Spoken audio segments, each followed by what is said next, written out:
So just good evening, everyone.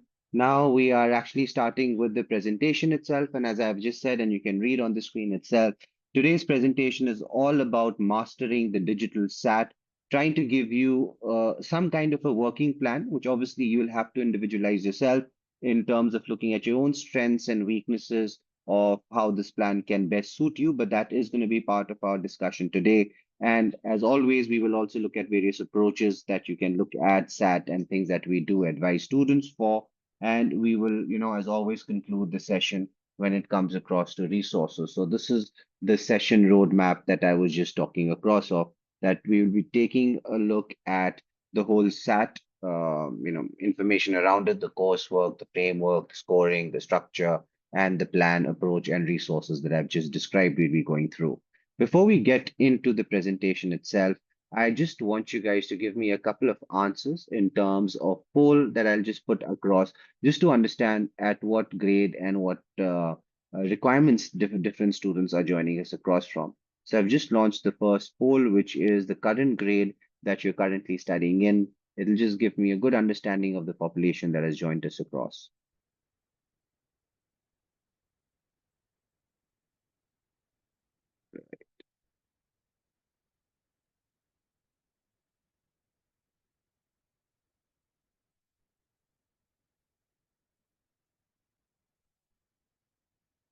Right. So with this pool, very specific students from grade 8, grade 9, 10th, all are here. A good mix from grade 11 as well. So I'm just stopping this poll. I'll just be moving on to the next one. Second. If you guys could also just quickly let me know if you have ever attempted SAT so far. Just want to understand what's the mix of students who have, experienced the exam itself. So yeah. Large majority of them have all, voted in the nose. So I do assume that not majority of you guys have really experienced it. A few answers are also coming across as yeses. So there is a small amount of population in today's session that has attempted SAT. Now, two last questions. So the country, which major are you interested in? The reason why this becomes important, SAT does have a math section. So, any major that may be maths oriented, engineering, pure sciences, economics, finance, with maths. So it just gets me a good understanding of how many students here today have a very important thing to be looking at the SAT. Then I guess, you also filling up this reaffirms it in your mind that maths again is the core subject in the majors that you're looking for. So any examination, any way that you could prove the proficiency in that area, it's going to be really helpful. So all the students who have voted in terms of engineering, pure sciences, economics, finance with mathematics, your SAT paper is going to be extremely important. And again, law is not an undergrad, so I'm largely looking at that as pre-law. So even while applying for pre-law, you can be looking at a SAT paper in today's competitive world environment. Now, just closing this across, last poll, which country is your primary one that you'd be interested for? I guess again, USA is taking rank one immediately, closely followed by UK. There are a few others as well that are coming across. I think Singapore may be on their mind. They may be looking across at other European countries. But again, USA is the main dominating country where people are looking for applications. Right. So I've got a good understanding of now the population that has joined us across. I think it's fair enough that we give an introduction about ourselves as well. Which is the organization that is really conducting this presentation today. So the company Let's Unbound began with a focus on skill building, empowering elementary and middle school students with STEM, life skills, and mentorship. Now, as these students progressed to high school, they started seeking college admissions guidance, and that's where we listened. We evolved our services to seamlessly integrate storytelling through applications with our already well established mentoring programs. Now, by combining our personalized learning, skill development, and strategic admission support, we now guide students from their early academic years to top global universities. Today, we have impacted 4,000 plus students across 25 countries and have really delivered 1,25,000 hours of expert mentoring. Our commitment to excellence has given us a 4.9 out of a 5 global rating.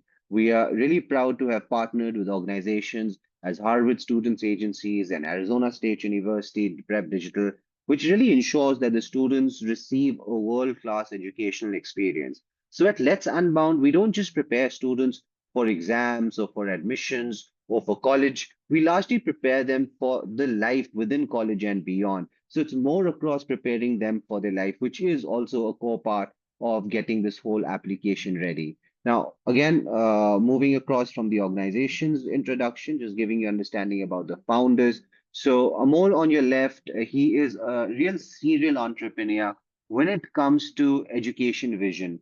With experiences at Tata Exceed, which is India's largest school edtech platform, he has helped scale impactful educational solutions across 2,000 schools in 6 countries and has impacted more than 250,000 students.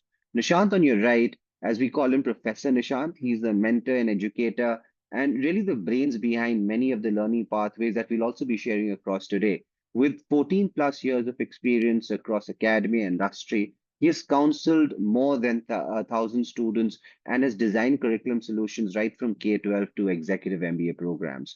So that's a quick understanding about the other co-founders.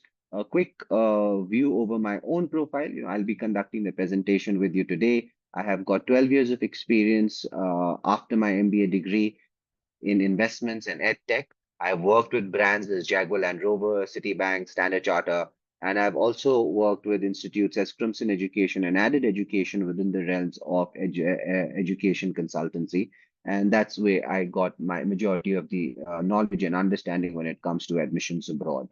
Now, moving across to the next slide, which is going to be taking us more into the topic itself. Just trying to understand about SAT. Why does it matter? Why are we even here today?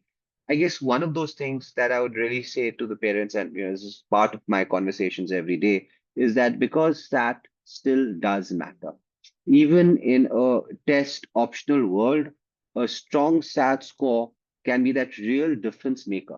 It can unlock scholarships, help you stand out in competitive applications, and show colleges that you are ready for that academic rigor. The SAT, originally known as the Scholastic Aptitude Test, was introduced in 1926. Over the years, it has evolved to better assess students' critical thinking, problem solving skills. And today, the SAT really remains a widely used college admission test, primarily used for colleges within United States, but also universities worldwide, globally, have been now looking across at that SAT score in terms of admissions. Those people who are looking towards Singapore as well, you do have universities as NUS and NTU that may be accepting your SAT score as well. They don't make the whole decision primarily just basis of that SAT score, but yes, you can have that submitted across there. Likewise, Canadian universities, Australian universities, many of them have started to look at the SAT score itself. Now, the College Board, the organization behind it, it's a non-for-profit organization founded in 1900, administers SAT. Its mission is to expand and expand the access to higher education by providing standardized assessments and resources for students. So the other programs that they do have would be a PSAT, which is a preparation for SAT itself, and they do also offer advanced placements, which are college level courses and exams that earn you college credits in United States, and also does play a very important role in terms of your profile creation. You could join us across for any of our AP sessions that we do constantly do give out, and you'd be able to understand that specific area. So overall, SAT plays a real crucial role in college admission, offering students an opportunity to demonstrate their academic strengths. While I'd say many students have, while I'm sorry, while many schools have adopted a test optional policy as of now, but a strong SAT score can still provide a competitive edge, especially for scholarships, even though, let's suppose, they're being SAT optional in terms of admissions themselves. So now that we have understood what is SAT's background and its role in education, the body that's behind it, let's now try to understand the SAT framework, and we'll just move into that whole digital framework that has started across. So the new understanding the new of what SAT is and what the college admissions are, let's take a move forward and understand and take a closer look at the digital SAT framework itself. So how the test is structured and what it goes on to evaluate.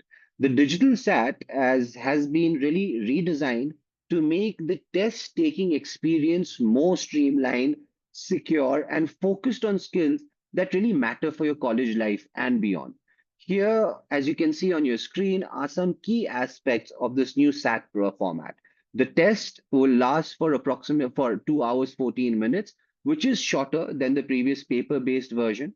As again was there in the previous paper-based version, that's one similarity that it still runs on the two sections where one you'll be see that on the screen that you'll be tested on math, which is covering algebra, advanced mathematical concepts, data analysis. Along with that, you've got evidence-based reading and writing. A lot of places you'll be seeing this written as EBRW. So just to get you, accustomed to these short forms as well.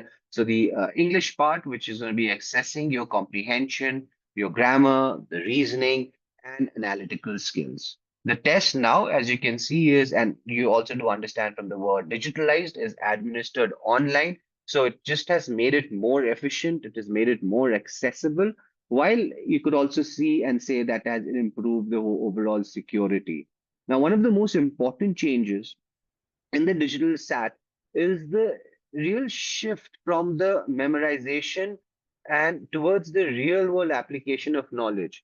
So instead of just testing how well students remember formulas or grammar rules, the SAT now evaluates how well can they really apply those concepts in different contexts, whether in problem solving, reading comprehension, or logical reasoning. So all of these various areas are extensively tested now with the whole new format coming through.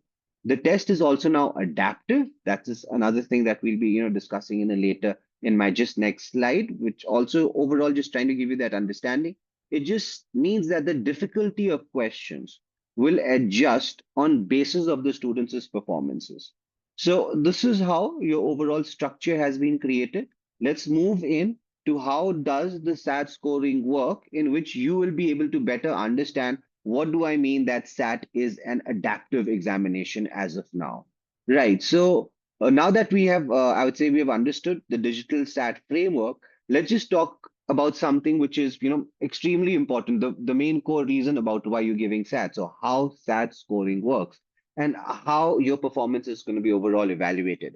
Now, one of the biggest changes, as I've just said in the previous sites with digital SAT, is that the examination has become adaptive.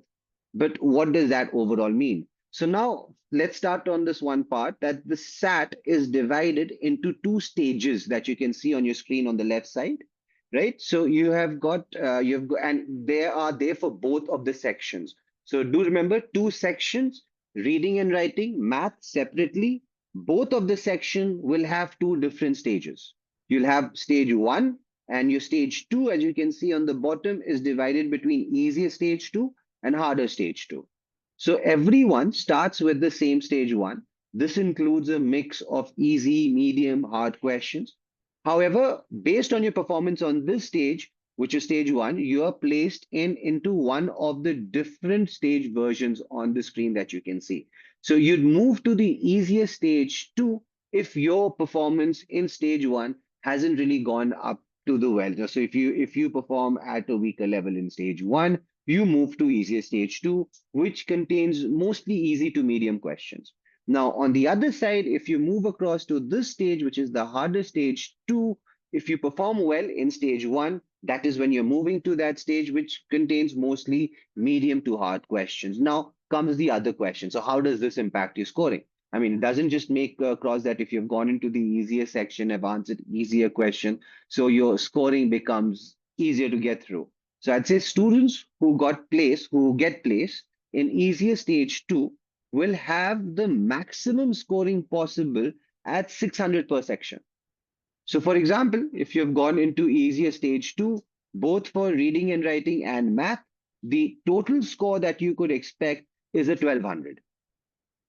Now, if you manage to get into, for example, say stage two or the hardest stage two across both section, that's when 1600 score is going to be totally possible, where you could go get a 1500, 1550, which is that kind of a SAT score that you're looking for a top university. So again, the whole point that the adaptive exam is going to be testing the student dependent on how they are performing in stage one, and it gives you a good assessment. So this adaptive system really helps to create, I would say, a more accurate and rather personalized assessment, while also making the test shorter and more efficient. Since students only answer questions suited to their skill level, remember, where your performance in stage one is deciding if you're going for the difficult one or for the lesser one. So the test really feels more tailored and avoids that unnecessary repetition of either, let's say, very easy questions or a repetitions of very difficult questions. So the key takeaways at the end that I'll now share across for a SAT scoring: your performance in stage one is absolutely critical for you to open that opportunity to get a 1450, 1500, 1550 kind of a SAT score if you're looking at a top 20, top 30, top 50 university. Stage two difficulty affects your final score range, which is obvious. So only students who will enter this hardest stage can score the highest range. And lastly, the SAT score again remains out of 1600, which is there also, which was there in the previous version as well, with 800 points being both in maths and reading and writing section. So again, the key strategy is to perform well in stage one to ensure you unlock the highest score range possible. Now that we have looked across at how your scoring works, let's do a little bit of number crunching. Let's understand how, what's the time allocated in terms for the two sections, what are the number of questions that you need to look at. So let's move into this. How scores are really distributed across different sections, and what does that really mean for your preparation itself? So breaking this down, as I've just said, the SATs itself is scored out of 1600. It has two main sections. You've got math, which is scored out of 800. You've got the reading and writing section, again scored out of 800. And as I've just said the last time, each stage, each section containing two stages, and how you typically move across. Now, let's move across to maths. It's to English reading and writing itself. You can see it has got approximately 54 questions, and it has got 64 minutes that you'd be, getting this done. On the other side, maths has got 44 questions and 70 minutes that would be allocated for you. So let's just do a little bit of time crunching or number crunching here, just to look to get the time management perfectly right here. So you remember the total exam duration is 2 hour 14 minutes itself, where you've got 64 minutes for your reading and writing with 54 questions. That typically means you're aiming for 1.2 minutes or 72 seconds per question. With maths itself, with 70 minutes for 44 questions, that's approximately 96 seconds, 1.6 minutes per question. So if you take too long on a single difficult question, you are running, or you're really risking this whole aspect of running out of time for the easier questions that may be coming across. So skipping and returning to difficult questions is not just to say a smart strategy anymore, but a very important strategy that you should be mastering within your SAT preparation itself, which will help you to maximize your raw score. So you do have a raw score, and then you do also have a super score. Super score is basically the number of attempts that you give, the best score that you have for your English, the best score that you have for your math are added together to create your super score. So how you maximize your raw score first, you look at these time duration, make sure that you've got the time management spot on. Don't spend more than these seconds that I have told you per question. And that is one way that you'll be able to maximize your scoring up to 1550. And do remember, if you answer, let's say, 40 out of 44 maths questions correctly, you'd be likely scoring around the 750 to the 780 area in maths. If you get, for example, 48 out of 54 within the reading and writing sections, right, you can expect to score within 730 and 760. And this is the area which I'm suggesting majority of the students to be if you're looking at a top 20 kind of a college, a 1500 kind of a score. And also remember, if you're within the STEM section, within the science section, the syllabus for maths, it's only up till grade 10.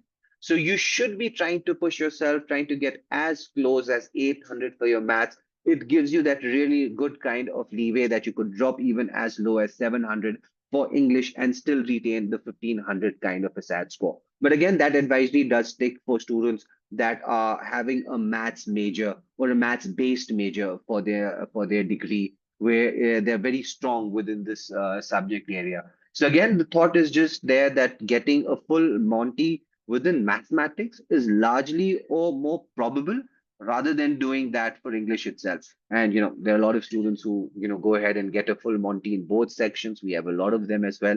I mean, I'll be sharing a couple of success stories today in the session itself. So they are those kids as well. But do try to get your 1500 by making your maths one of the most important core areas there. Now let's move across into those different sections, and we'll start across with maths first. That we have have also seen this.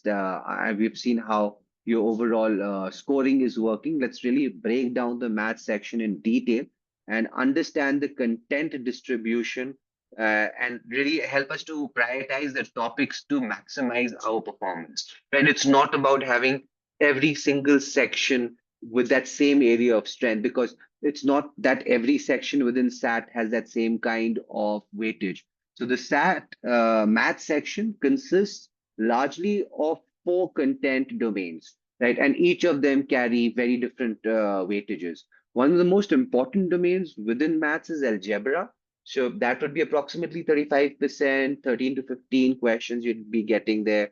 You could look at, maths around linear equations, linear functions, system of two linear equations. So all of these various kind of questions are going to be very important, a very highly weighted area within mathematics itself. The second area that you need to look across is geometry and trigonometry as well. And just like algebra, it has got a weightage of 35%. You could expect anyway between 13 to 15 questions just coming across in this section itself. And within geometry and trigonometry, the topics that I'll really suggest you to be looking at across is linear inequalities, or you could be looking at equivalent expressions. Hello, everyone. Hi, good evening. Sorry for the interjection here. So, my name is Amol Patil. I'm one of the founding members of the organization. So, basically, I'll try my level best to take it from forward from here. Uh,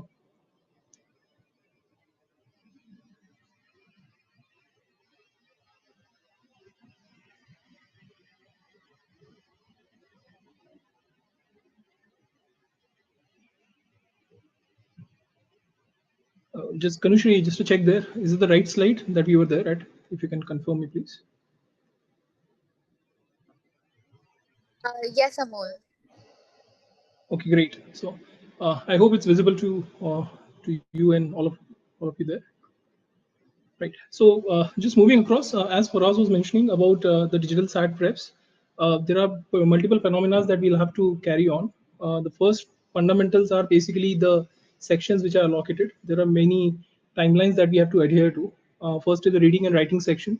There is a mathematics sections. It has time allocated as well as a question, a number of questions which are basically being there. That basically means a lot of things has to be very well managed and timed in terms of the planning also. Generally what we have seen is the trends are emerging these days. Some of the fundamental trends that are emerging is, if you see the mathematics as a subject, mathematics as a core subject is a very well acquainted subject by each and every Indian students. Typically they really have a very good proficiency and mastery in that. What we have experienced over the period of time is the generally maths as a subject, starting from as early as grade 8 onwards, that has been taken very early by the students. So they accelerate their entire mathematics as a domain. Some of the students who really master it well, they take it as a challenge in 10th grade itself. If they can really come up with their entire planning for mathematics as well as combined with the reading and writing, and then they can attempt an SAT. So that becomes an early attempt. The traditional attempt that is generally being seen here is basically after the 10th grade attempt, where the general timeline starts from 11th grade onwards. So mathematics as a core subject, that is fundamentally having a time allotted is somewhere close to around 70 odd minutes. Then it goes to around 44 questions, which basically gets covered. The scoring pattern again revolves on the maximum bandwidth of around 200 to 800, which is the general timeline that we have seen typically operated into. And overall it basically covers all the things which are being aligned in that. So mathematics as a subject gets aligned from ranging from 200 to 800. It covers time allotted, which is 70 minutes. It has number of questions, which is 44 questions, and it typically has around 200 to 800 series. Talking about reading and writing section, it typically revolves around somewhere around an hour and above, majorly an hour plus 10 minutes or 5 minutes. It depends on those kind of time allotment. Question number of questions that is being covered is around 54 odd questions. The major fundamental that we'll have to see is the kind of strategy that we'll built in. Mathematics as a core subject basically covers all the domains. It starts with time allocated, a number of questions, and other things that has been done. Typically, reading and writing is a section that basically comes with a lot of proficiency, reading and writing, inferences, inferences and facts and judgments, and many other question patterns that are being allocated in the reading and writing sections. So typically, the best strategy that we have seen over a period of time is to start early as grade 8 or 9 onwards, accelerating your mathematics, so that when you reach the stage of SAT being attempted, you are actually having a very good hands-on approach or proficiency in mathematics. And then English becomes a aided factor whenever you want to make a full-scale attempt. So before 6 months, you can start focusing on English also, and then you can balance both the English and mathematics. And that's how you can conquer the time allotted versus the question factor. Moving across, Digital SAT as a math session structure, basically it has a content domain. Content starts from majorly from algebra, geometry and trigonometry being covered. There are many subsectional points that are very important and prominent in nature. First fundamental prominent point is basically around the knowledge and the skill testing points, which revolves around linear equations in one variable, linear equations in two variables. Some of the topics, if you see, these are all very important topics that can be covered pretty early by the student. And that is a very smart strategy. Some of the students who really have nailed SAT very well, they've been trying to accelerate their entire strategy right from an early time point of view. And even if somehow the student has missed an opportunity of 8th and 9th grade, then no need to worry about that. The best practice that you can do is at least having a very focused approach in mathematics, because mathematics is a day in night out approach, and you can really nail those things in a very sharper manner. The knowledge and the skill testing points that are getting covered in algebra are linear equations, one variable, two variables, linear functions, systems in linear equations in two variables. So these are the kind of topics. The approximate distribution is somewhere around close to 30-35%. That's what we have seen over the period of last so many years of examinations. The content domain part 2, which is basically covered after algebra. Algebra can be accelerated from early age, from 8th grade or 9th grade onwards also. Or then moving across to geometry and trigonometry, that can be planned accordingly. This can cover up linear inequalities in one and two variables. It can cover up the equivalent expressions, linear inequations and other variables, system equations and other things, which again has an equivalent weightage of 35%, which means predominantly around 13 to 15 questions getting covered. Similar domain in the geometry and trigonometry part, which gets 13 to 15 questions covered in that. The additional part, which is the third part basically, which gets covered for the digital SAT as a maths as a session structure majorly, which revolves around advanced mathematics part. Now, advanced mathematics parts can have something like a statistics or a probability or a model or a scatter plot diagrams. These are all some of the things that gets covered on those. In advanced mathematics, we have multiple other subtopics that are the testing points and the domains which are very important. It starts with ratios, rates, proportional relationships, unit, percentages, one variable data, distribution and measures of the center and spread. All these are the advanced mathematicals testing points that gets covered in that. The unique testing points that gets covered here is majorly revolves around 12 to 15% of the topic and data points. Earlier we have seen in algebra and the trigonometry and the geometry function around having 35%. This has around 15% weightage is being covered. Problem solving and data analysis gets covered around 15%. Again, that becomes the larger context that gets covered in the content domain side. So ideally, the prima facie point here is, if you see the breakup of these things distributed, we can start covering these content at an early age, as I mentioned to you. And above and beyond that, also the practice can be very repetitively.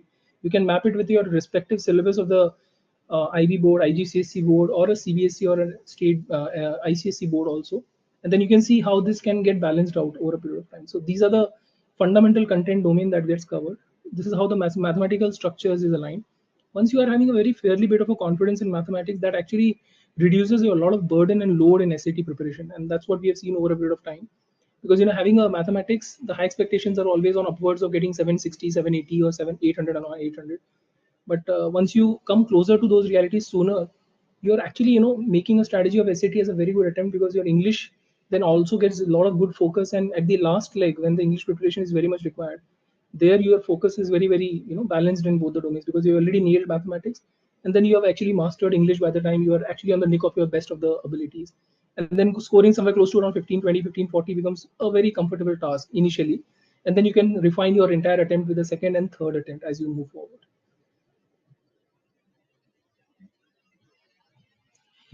Yeah, some of the things that is very important to be considered is like, some of the universities that we have seen over a period of time, there are set of a SAT mandatory scores that they really want. In this year admissions itself, we have seen a lot of universities, or very high rank universities, top universities have made it SAT mandatory approach, SAT mandatory, or a test mandatory policy, which means somewhere close to around 4 to 5 universities have come in the test mandatory zone. This is one of the very rare year wherein a lot of universities are immediately coming in that domain. So what happens in that basically? So in that context, one of the key things that we have seen as a trend is the application percentage drops. Why it drops basically? Because if SAT as an optional subject is given, then some of the people who are not proficient in maths or English or as a test preps, they don't actually go for applying to those they go for applying for those universities because it's an optional attempt. So even if you're not getting a good score in your test preps and other examinations, you can apply to those universities. But once you the SAT mandatory made, then actually this game changes basically. The change happens, application percentage drops slightly and marginally. This gives an added advantage to the people who are very proficient in SAT or any other test preps. This gives them a very good added advantage also. So the importance of SAT is very, very important. In terms of importance of SAT is very, undeniable, and it should be considered pretty sharply while we are preparing for this holistic examination. One of the important things that we have seen over a period of time is the emergence of how this policy, how this test prep thing is shaping up, predominantly from an attempt point of view. Also, people are started to attempt it pretty early in their domain. Some of our students that we have enrolled, we have always strategized them that are they in a position to attempt SAT at an early part of 10th grade. So what will happen if you early part of the 10th grade, if you attempt pretty well, there are two things that are very fundamentally clear. One, you are very confident with your approach because you'll be going in all in with that approach. Second will be you'll be left with a lot of profile building time actually. And you see, you will be left with somewhere like in 10th grade early, if you nail SAT as an exam, the score validity is around 5 years. So there is no denying that the score will not be applicable to any of the universities. Obviously, it will be applicable for next couple of years.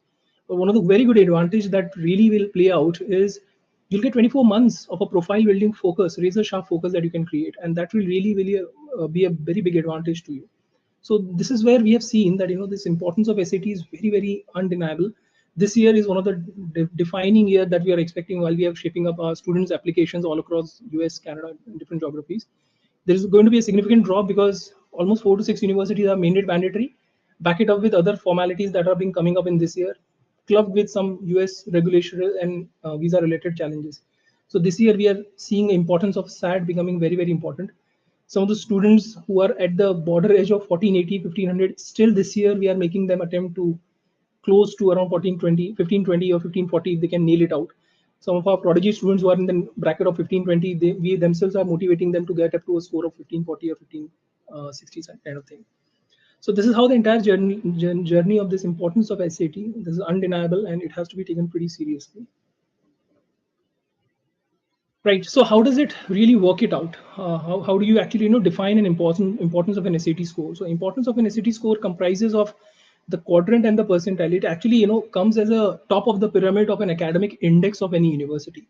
So what do we mean by academic index? Academic index is generally a measure that is being taken care by combination of different academic testing things. SAT, APs, school academics, starts with research program, any other project work. Combination of that forms an academic index. Academic index, on top of it, SAT is one of a qualifier or a disqualifier, whichever has to be considered. It gets considered in that zone very clearly. So that's where importance of SAT is very, very highly on the bracket. It should be considered pretty important. Getting a good SAT score can really make you stand out in terms of your numbers, as well as make you considered in a top universities, Ivy Leagues, or any other different top 50, top 100 universities also. So accordingly, that slates out. General trend that we have seen is always stay focused on the 50 percentile quadrant. 50 percentile is the best quadrant that should be focused very well. Majority of the Ivy League starts from as early as 1500 onwards, goes up to around 1580 and 1560 as the score which their 75 percentile or a 50th percentile hits. So ideally speaking, getting a comfortable score of around 1540 to 1560 is a very, very comfortable score. You will be relaxed, you will be completely off your load, and sooner you get it, the better it is. That's a philosophy and that's a principle, that's a thumb rule that you should be carrying with you. Right. Moving across to the other domain, primarily, right. I think Faraz has come in right now, so let me just hand it over to him. I think, and Yeah, yeah. sorry for the interjection. I Over to you, Faraz. perfect. I'll just take it across from this point here. We were just looking at these various importance of SAT, right? And very correctly put across by Amol, where SAT in over the laws that you see on the books and the articles is very different from the practical reality that is, typically being played across. And if you look at the reality, so I think now you guys can see my screen. It would be showing you the specific real importance behind SAT and how various different institutes have really made this an important part of it. So if you see your admission requirements, such as institutes as Harvard, Dartmouth, Purdue, Brown, Yale, California, which is Caltech, have already announced that SAT and ACT scores will once again be required for the applications. These universities really argue that the standardized test scores provide a valuable metric to assess a student fairly, especially in the context of grade inflation and varying, academic rigor across high schools. Now, for example, John Hopkins University recently announced that it will return to requiring your standardized test scores as part of the holistic admissions process. The announcement you see is exactly the same reflection of that shift in policy. They are at the same time also just moving away from where your SAT is definitely required to the set optional situation. So at the same time, many schools continue to maintain this the test optional policy. So this means that SAT scores are not 100% required. It's not like your application will be rejected without them, but they can be submitted to strengthen your application. So universities as that are really called your test optional. Some of those examples would be Columbia University, Princeton, Cornell, Stanford, University of Pennsylvania, University of Chicago. So all of these universities have gone into that SAT optional. So this means that while SAT scores are not really mandatory at these institutions, but a high score can still make your application more competitive. In test optional scenarios, students who submit, let's say, strong scores can really stand out amongst those ones that haven't applied. And then, as I've just said within this presentation, when I did the poll itself, majority of your students applying from India are from the STEM background. And do remember that your application will be evaluated with students from India, and they do not evaluate your application for example, STEM versus STEM, because within USA, the focus is never within the major, but the overall profile. And why do I make that as a statement? Because it's not even mandatory to declare your majors. So you majors get evaluated with another STEM kid who has given a SAT score, and you not having that can really, shorten your chances in getting into that top university. So overall, why does that SAT really does matter? So even this test optional world, SAT remains an important tool for students to demonstrate their academic potential. It showcases skills beyond GPA. It opens scholarship opportunities. It really strengthens your application. So in the final takeaway, I would say if you're applying for schools that have reinstated this SAT requirement, your score is then typically mandatory. There's no brainer in that. If you're applying for a test optional scores, a strong SAT score can really boost your chances, A, in terms of admissions, and also not to mention, your scholarship opportunities that also play a very important role in terms of your SAT score themselves. So strategic SAT preparation remains one of the most important activities for your admissions abroad, regardless of that being SAT optional or not. Now, just moving across and showing you a couple of scores, and this is an activity that I really suggest every student to take up. Go to the university that you're targeting, look at their common data set. It's called CDS. You can Google this. You can find it for majority of the universities. Firstly, just to understand the SAT percentile, the 25th percentile represents students who have scored, for example, less lower than 75% admitted applicants. The 15th percentile represents the median score. So half of the admitted scores have students have scored above this, half have scored below this. You're really in that optimum balance. The 75th percentile on the other side represents the highest scores. Students in this range are the top 25% of the admitted applicants. Now let's try to look at this. What does this really mean for Harvard itself? So the 25th percentile SAT score here is 740 within your EBRW, your English-based reading and writing, and 760 when it comes across for math. The 50th percentile, the median one, where 50% of the students were below, 50% were above, was the 760 for EBRW, 790 for maths. And then the 75th percentile, we have the highest chance of getting through. 780 is what you're looking across in your English section, and try to max it out in maths. Now, if I need to change this across, for example, let's say you student from your Texas A&M, the 25th percentile, as you can see in the composite SAT score, is around 1160, while the 75th percentile is 1380, and your mid to high score is around 1300s. Now, what you need to do is look into the same data for all of the universities that you're typically looking to apply for. That will give you the understanding if you're in that right kind of a range zone. So what can you really learn from this data? Top universities expect a high SAT score, often 750 per section, to be in that top 25%.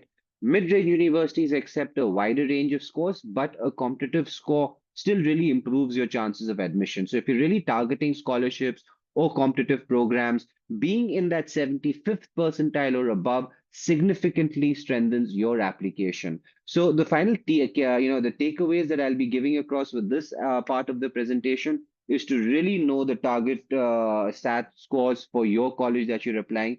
If your score is closer to the 25th percentile, your application will really need some strong essays or extracurriculars, recommendations, grades. And if you're around that 75th percentile, you're on that right track for the university. You have made the right kind of choice per se. Now, just to give you a quick SAT score guide as well.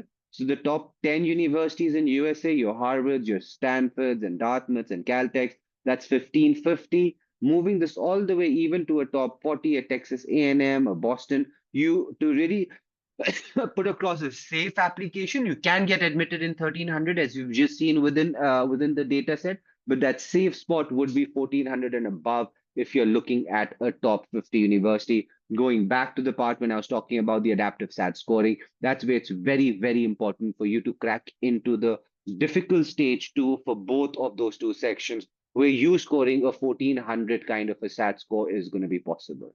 Now, quickly moving over to the next topic, which is the SAT, the India scope. So today, more than 30 universities now really accept SAT score for direct admissions into their undergraduation program. So if you're really keen in keeping both these options open, there are a lot of kids that join us across, say, applying into US, Singapore, while also having Indian backups open. Looking at a SAT would really give you that right kind of direction. It's a very good choice because it gives you a globally valid score. It will help you to avoid multiple entrance exams here in India as well.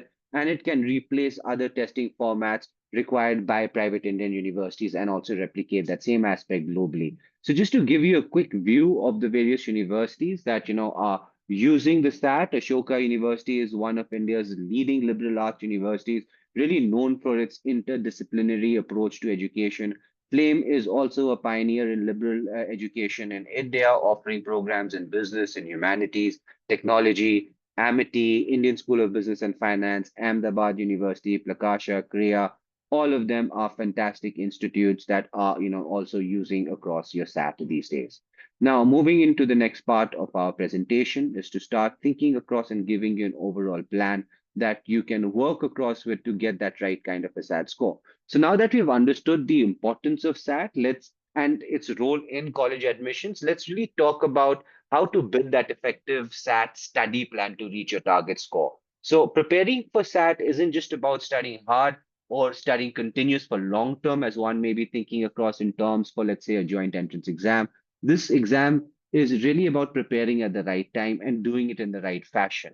So the first thing that you should be doing, which you really call step one, is to target your score. Set that target very clear. So before you even start studying, you need to have these goals clearly set up. List a potential, create a list of potential schools. Lastly, let's say 10 to 15 schools that you'll be applying for. Find the 75th percentile across all of them, and then use that as a number. Identify your special requirements. For example, what I mean by special requirements, Georgetown may require you to submit all SAT scores. So Georgetown being an application may limit your SAT attempts 2 to 3, because giving more than 3 attempts does not really sit well where you have to give out all of your attempts for Georgetown University. So do look at these special requirements. And lastly, have your set your SAT target around either average of the 75th percentile scores from the list, or aim for the highest one to give you a competitive edge across all your various universities. Then move across to step 2, which is to assess your current abilities. Take a practical test, complete your SAT practice test, use the college board's Blue Book application to really simulate the real test conditions. Always try to record your scores, identify the gaps, and then choose a complete prep method that can put the cycle into a movement where you're constantly taking practice tests, you're looking at the growth that you're getting and identifying the gap for that next step. Third comes across to be preparing your schedule itself. So estimate an overall study time. Largely, I would say 2.5 months is really a good time to prepare for your SAT. Then schedule your practice tests as much as possible. We at Let's Unmount give 20 various mock tests where your final test itself just feels like the 21st one itself. Create, as I always tell all my kids, to really create a proper daily study plan around this, where you're going to be learning your core concepts, for example, grammar rules, algebra, data analysis, and all of these various aspects. Try to practice your realistic SAT questions from past tests, and always master your test taking strategies. Fourth, as always, track your progress. And that's again the same thing that I was anyway saying in terms of assessing your current ability. Always write down what is the kind of SAT scores that you're getting over these various exams. And lastly, seek additional support. Go out, look at various different institute courses that are running in terms of trying to get your SAT score on the right area. Now, trying to keep a bit of the pace as well, because we lost a lot of minutes in that internet difficulty that I was just facing. Now, just moving across to the next topic, which is to keep a track of your deadlines. So it's very important that you're looking at your registration. You're looking, I think now this is a wrong one that we've gone into. So we're just moving just at checkpoints. Yes, this would be the right one. So now that we have seen those various challenges, those various aspects, let's really look into your personal SAT timeline.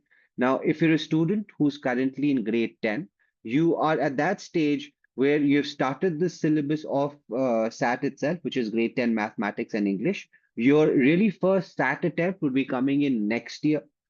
I would say the earliest that you could be giving would be around November of 2026. So this would be actually your first official exposure to digital SAT itself. You would start preparing for this exam as soon as your grade 10 mathematics syllabus is over. So for different schools and different boards, it does end at different time. But January to February of 26 would be a safe time for all of the students that are currently that have just gone into grade 10 to have their math syllabus completed. So you start your preparation somewhere around January of 2026 and give your first attempt in November of 2027. Your second attempt can be a decision between December and January. Sometimes we do push it to January because it really gives you the good amount of 2 months to prepare for your second attempt, where then final attempt comes around March of 2027. So why this timeline work? It really spreads your prep across manageable windows where you're also working on your extracurriculars, your overall profile, and not starting SAT across too early. But at the same time, would at least give you 6, 7, 8 months of really heavy preparation before you do give your SAT. And also do remember you would be having 1 or 2 months of preparation of again SAT between the attempts that you would be giving. So it gives you a good amount of preparation time before your SAT exam would be taken as the final. And this kind of time spread also leaves you good time out for your essays and activities and college strategies. Now, just moving across, if you're a student in grade 11, how that situation would be changing. Your first attempt would be coming this year itself, around, let's say, November of 2025. If you haven't started preparing now, your preparation should at least be started by September. You should be done with the registration. I'd actually suggested have it done by starting of October. So you've got your center selected. There's no confusions on it. And you can have a good prep from now till November. You've got approximately 2 months to make this attempt happen. It will then really increase your chances. Your second attempt will definitely then come across January if you haven't started preparing from now. And your final attempt, like for the student who's going to be doing in the year of 2027, your third attempt will come in the March of 2026, because in the year of 2026, by November, is when your application would be submitted. Now, moving across to our approach, as we do always share within all of our presentations, this is how we typically work with a student in terms of starting with the diagnostics, in terms of SAT, understanding their weak areas, understanding what's the help they require, moving across to creating a complete personalized study plan for you, and then giving you one-to-one live tutoring is how we manage all of our SAT sessions. And we do also hold a lot of exclusive strategy sessions, giving you the understanding of your weak areas, problematic areas, how to get a better super score, question between SAT and ACT as well. All of those various questioning will be done in these exclusive strategy sessions. And as I've also said, we give you 20 full length mock tests where, finally the exam that you'd be giving will just feel like a 21st one itself. The pillars of success that we do always talk across in all of our examination, it's accuracy, speed, and stamina. Just give me one second. Right, so then it's going to be accuracy, speed, and your exam strategy and stamina. Now, moving across to your diagnostic test summary, these are the diagnostics that we'll be submitting to you once you have taken our SATs test itself. We give you the results across to the two sections, the reading and writing and the math section. What are the kind of scores that you could be expecting? And we don't only just look into the correct and incorrect answers, we also look at the skipped questions and how long did you take it. We try to map it across the various sections of, let's say, a reading and writing itself. And it's the same pattern that we'll also be following with maths. So you'd have a very good understanding of your current status in terms of your SAT preparation. Right now, with the digital SAT lab that we provide, these are the various factors that we talk about. It's got personalized attention. We have got decades of working with students across SAT that has helped us create our SAT platform itself. And one of the most important parts about Let's Unbound, it gives you this whole aspect of all-in-one preparation where you're preparing for your application, preparing for SAT, preparing for your tests, preparing for research internships, all under one-stop shop. Now, this is just to give you a quick look at the digital SAT hours that we have, 90 hours in total. 45 hours is your test, which is your 45 hours is your the sessions that you'll be having with your mentors, and then you've got 45 hours of self-learning through practice sheets and sectional tests, and proper 60 hours of mock tests that you'd be getting, which are basically 20 mock tests that you'd be giving across. So these are the various other services that we do provide through Let's Unbound, right from elementary school, moving all the way up to high school level itself. Just to quickly run you through a couple of success stories, these are all the ones that we have just received from the August 23rd exam. So you can see students, these are kids and one example that, Amol was also talking about, it's right there on the screen, the 1580, 1560, 1510. So these are all students that have, really prepared the last 3, 4, 5 months with extreme precision, then have gotten that right kind of a SAT score. And you can see that score where you're hitting a score of a 1560, 1580, your math is almost at a 800, 790, 800, 780. So that's the kind of indication that I was even giving at that term. The more you score on your maths, the higher chance that you have to get a top kind of a score. And that's, again, the part that you can see again with maths with the 1560 is your 800 coming across in the math section itself. Right. Now, just moving across to this one overall success story of a student that got admitted in Dartmouth, pairing with us. He got a SAT score of 1550, but a complete fantastic profile in terms of having a distinguished academic research and internship. And he was recognized by Oxford within his essay competition. He was a national level basketball player, founded an NGO, and at the same time, a solo singer and performed at various charity events. Then overall, the package was impressive enough to be admitted in Dartmouth itself. Now, moving across to the resources that we share in all of our sessions, you could join us again next week. We'll be looking at different other topics within admissions and admissions abroad and examinations, where we will be taking you through a different country itself, looking into different aspects of college studies. Right. So just moving on from here, the next slide. which is about the newsletters that we do share. So you could use the QR code at the bottom to get access, and you'd be able to look into all of these various topics around extracurriculars, around how to make college list, how to see if you're really ready for this admissions. So all of the information that we do share across in our presentation, we do also put them across in these newsletters. At the same time, we are present on YouTube and on WhatsApp as well. Again, the whole objective is to put out as much as information possible on admission so parents and students have better clarity at what they are typically targeting. Right. If you're looking for a SAT diagnostic, the reports that I was showing you, you can use the QR code on the screen now to just get an access, and you'd be able to attempt the SAT diagnostic, and we will give you a complete free session and give you an understanding of how your SAT is typically scoring. Now, this is the last slide of our presentation today. So you could scan on the QR if you'd want further understanding, further help on SAT, on understanding your college applications and having a one-on-one discussion with me or one of our founders. You could be just using the QR code there. So we're done with the presentation now.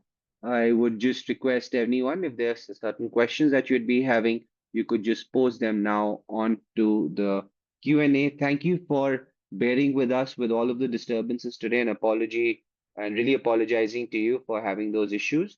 And I hope you still went away with a lot of good information. If there are any questions that you'd want me to answer, you could just drop it onto the chat section now. I'm just stopping the share.